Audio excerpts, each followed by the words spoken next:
Yo, what up? Magandang gabi sa inyo mga dogs. Alas 10 na ng gabi. So, may quick review ako sa inyo yung official na first Peso Bowling na collaboration. So, konti lang magagawa na ito pero solid yung collaboration na yun dahil si Kuya Mike ang mismong nag-alok sa atin na pwede tayong gumawa ng t-shirt collab doon sa Peso Bowling. So, check out nyo tong design na i-release natin para sa June 6. So, April pa lang ngayon, so i-rush natin ng buong May, tatrabahuin natin to. So, pero ginawa na natin yung mga design para sa project na to. So, check out nyo.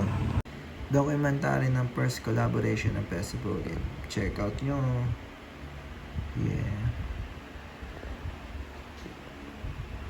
So, ito yung magiging design, front and back, or pwedeng harap lang. So ito yung ito na rin yung sticker. So ito yung sa plastic, ito yung makikita nyo. Then size tag, ganyan yun siya. Sunugan X Peso Bowling.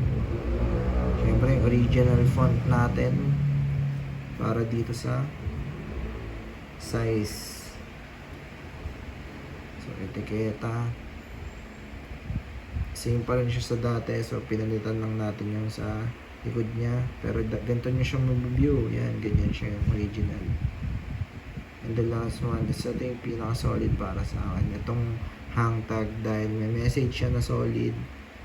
So ito yung pinaka hang tag niya, solid, diba? Matatabi niyo siya. May nakalagay na official collaboration. Let's go.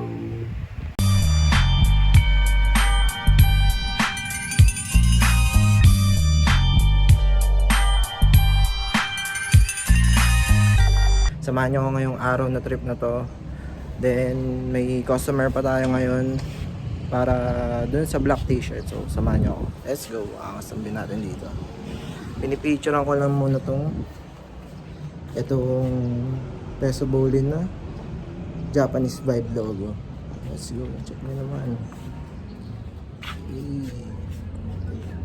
So diba? Let's go.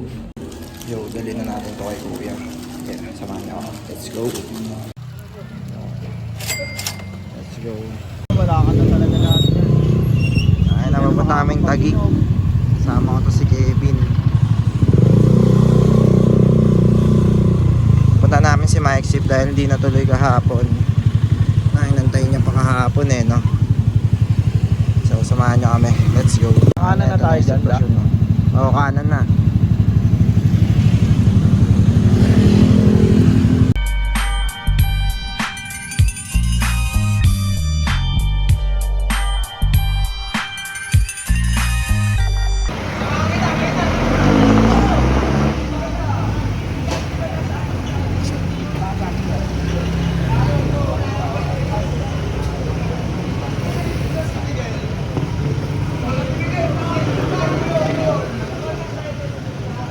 Hindi ko alam kung na-number lang ito ng bagong stars. Ito, let's go.